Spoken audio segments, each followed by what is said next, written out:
this video, I'm going to be showing you how I do Amazon ads the easy way. For this method, we're going to do Amazon auto ads. So first you got to go to your book right here. And so this is the book that I'm going to be using.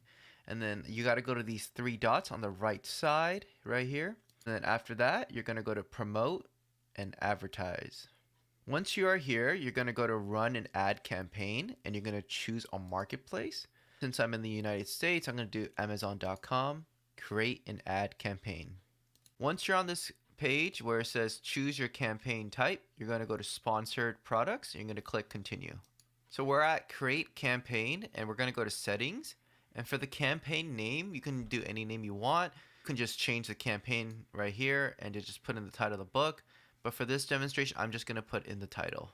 After that, you want to put your start date and then your end date. You can pick any end date you want. The one I like to do is no end date because I like to end it manually.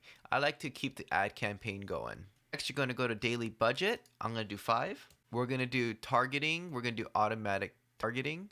For the campaign bidding strategy, I like to do dynamic bids down only. And then for the ad format, I like to do standard ad. And then it's going to ask you to make a group name. And I'm just going to use the title of the book.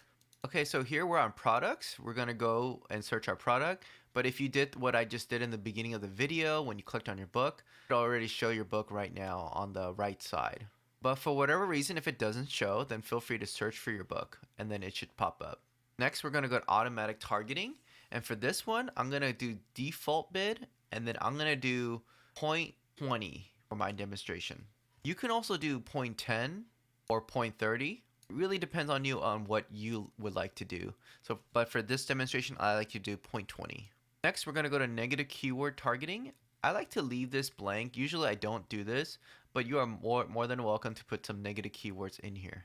Negative keywords can be like the words like free because your book is not free, or other keywords that are somewhat be related to your book, but you don't want people to search for that. So you can try to negate those keywords by putting it in the negative keyword targeting. After that, you want to click Launch Campaign.